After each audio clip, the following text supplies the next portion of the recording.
Coucou les amis, bonjour à tous, j'espère que vous allez bien et bienvenue sur ma chaîne Les Tortues Nomades. Alors je fais tout d'abord une toute petite parenthèse pour vous reparler du rassemblement Festibus qui aura lieu au mois de mai, du 8 au 12 mai 2024 à Chanteuge dans la Haute-Loire. Alors je vous ai fait une vidéo il y a quelques jours, donc si vous voulez avoir tous les renseignements possibles et imaginables, je vous conseille d'aller voir ma vidéo. Voilà, je vous voyez la miniature et puis je vous mets le lien de la vidéo dessus. Donc voilà, si ça vous intéresse, ben, cliquez et puis allez voir tout ce que je vous raconte. Donc nous de toute façon on y participera, donc ben, j'espère peut-être vous voir, hein, ça serait sympa. N'oubliez pas de vous abonner, de liker, de partager, voilà, ça permet de faire grandir notre petite chaîne et en tout cas je vous en remercie. Alors ça y est, on est reparti pour faire nos petits week-ends. Alors il fait pas encore super beau quand même dans les Deux-Sèvres, hein. On peut pas dire qu'il y ait une grosse chaleur, mais vraiment on avait ras-le-bol de cet hiver. On profite pour se faire quelques petits week-ends sympas. Donc dans cette vidéo, je vais vous proposer de vous quitter dans le village de Saint-Loup-la-Mérée. Alors c'est une commune qui se situe dans le centre-ouest, on va dire, de la France, dans le département des Deux-Sèvres. Alors oui, les Deux-Sèvres, c'est pas forcément le premier département à laquelle on va penser pour passer ses vacances. C'est pas très touristique, hein. Bon, je dois bien l'avouer. Souvent, les gens parlent de Vendée, de Bretagne, de Charente-Maritime. Après, ils vont un peu plus bas, ils vont dans les Landes ou dans le Bordelais, dans les Pyrénées-Atlantiques, etc. Les Deux-Sèvres est un peu oublié et c'est fort dommage parce que c'est vraiment un joli département. Et je dis pas ça parce que je suis chauvine, parce que je ne suis pas des Deux-Sèvres, hein, nous avec Laurent on est plutôt du sud-ouest, mais c'est vraiment un joli département qu'on a découvert parce qu'avant d'arriver dans le Thouarcé, on ne connaissait pas du tout ce coin-là et on a été agréablement surpris par les jolis petits villages qu'il peut y avoir et les jolis lieux. Donc voilà, ça y est, Lily s'est installée, donc on peut y aller, c'est parti, je vous amène visiter ce joli village, et puis c'est parti. On s'est installé sur un parking proche de l'air, tout simplement parce qu'il y avait beaucoup plus ces derniers jours et que nous avions peur de nous embourber, donc comme ça nous est déjà arrivé, on n'ose plus se mettre sur l'herbe tant que le beau temps ne sera pas vraiment revenu.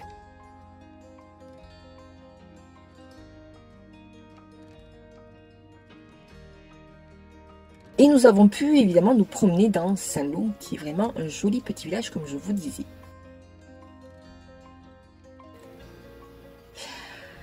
À côté de la grande place s'élève l'église Notre-Dame de l'Assomption et c'est une église qui date du XVe siècle.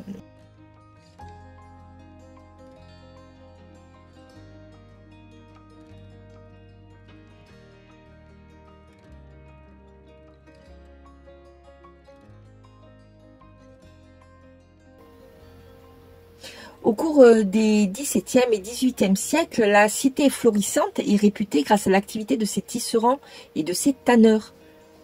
Les maisons à pans de bois le long de la grande rue et des rues adjacentes sont édifiées par ces artisans et commerçants.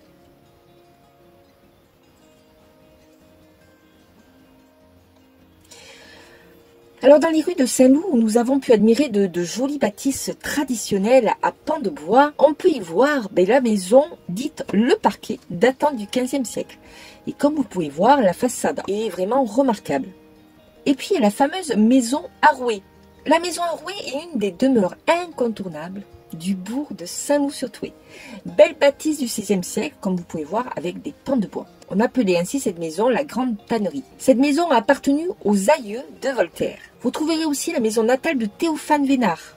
Théophane Vénard fut déclaré bienheureux par le pape Pie X et canonisé par le pape Jean-Paul II. De nombreuses églises portent son nom dans le monde. Nous continuons vers la place de Pouly, nom issu d'un passé artisanal pour étendre et faire sécher les pots de cuir, situés au bord du Thouet. Et nous arrivons au château devant une énorme grille. Et oui, il n'y a pas un, mais deux châteaux. Il y a tout d'abord l'ancienne forteresse, entourée de douves, toujours en eau, et dont subsiste une imposante tour carrée, haute de près de 28 mètres, datée du XIIe siècle. Face à la grille principale se dresse, fier et élégant, le magnifique château de Saint-Loup-sur-Thouet, construit au XVIIe siècle.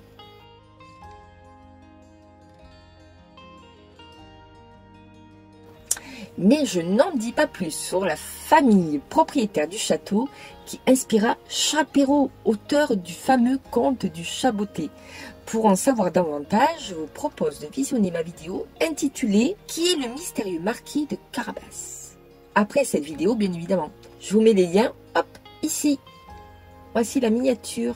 Vous pouvez le regarder sur ma chaîne secondaire, Les Tortues Nomades, Voyage dans le temps.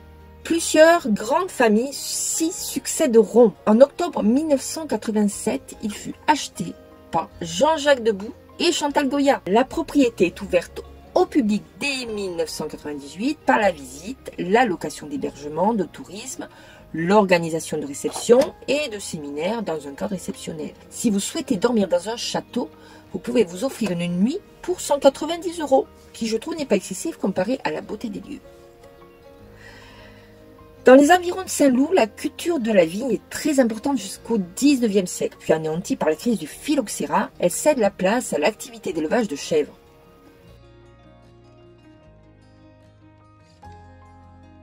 La laiterie coopérative, aujourd'hui le principal employeur de la commune, est créée en 1894. Ce fromage de chèvre est né grâce à une légende apparue au Moyen-Âge. Au 7e siècle, la production du fromage de chèvre fait aujourd'hui la notoriété du bourg de Saint-Loup. Vous pouvez retrouver ces fromages chez les commerçants et très facilement en grande surface. Une fête du fromage à Saint-Loup a lieu tous les mois de septembre depuis plusieurs années. Entre dégustation et activités ludiques, il y en a vraiment pour tous les goûts. Mais comme promis, je vous raconte la légende de Saint-Loup.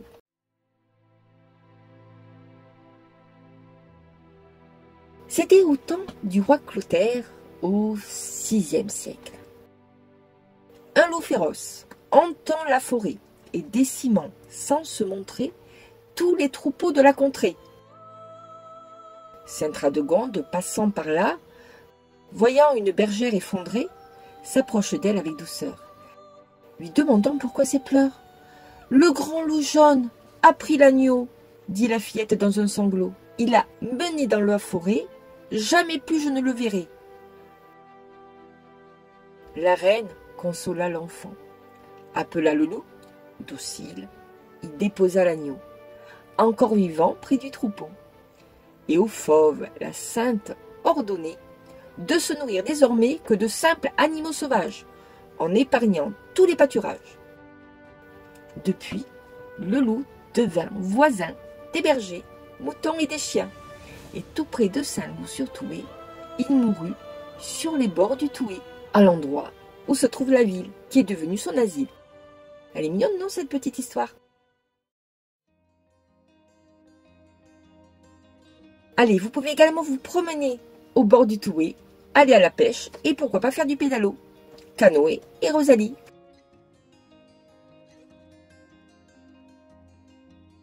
Un peu plus loin, à quelques kilomètres, vous avez le lac de Cébron qui offre la possibilité de pratiquer de nombreuses activités, pêcher, faire du sport nautique, de la randonnée.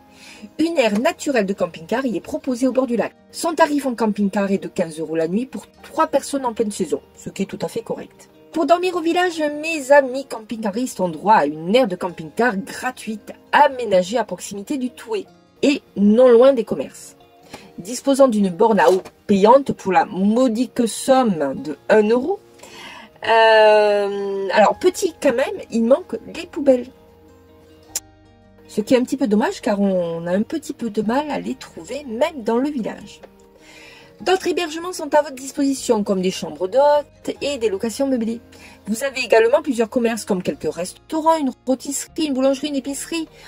Et voilà, nous avons fait le tour de ce petit village. En conclusion, Saint-Loup-la-Mairie est bien plus qu'un simple village français. C'est un véritable joyau caché qui regorge de trésors à découvrir. Que vous soyez passionné d'histoire, amateur de nature ou simplement en quête d'authenticité, ce village a tout pour vous séduire. De la visite de son château à la dégustation de ses délices culinaires locaux, en passant par des balades bucoliques le long de la rivière du Thouet, chaque instant passé à Saint-Loup-la-Mairie est une véritable immersion dans la douceur de vivre à la française. Alors laissez-vous envoûter par le charme intemporel de ce petit coin de paradis et partez à la découverte de ces merveilles insoupçonnées. Que votre voyage vous amène ici pour une journée ou pour une semaine, une chose est sûre, c'est que celle où la Mireille sera captiver votre cœur et votre esprit, vous laissant des souvenirs inoubliables.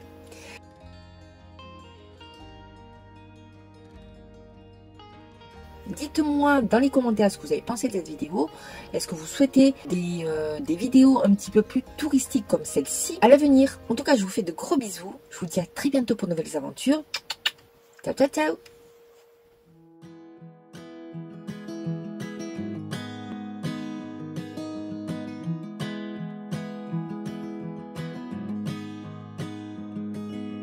I'll be right behind you, Josephine. I won't leave you waiting in between. And the cigarette you bummed from me is almost burning out. You suck it till your fingers burn and then you throw it on the ground. I'll be right behind you, Josephine.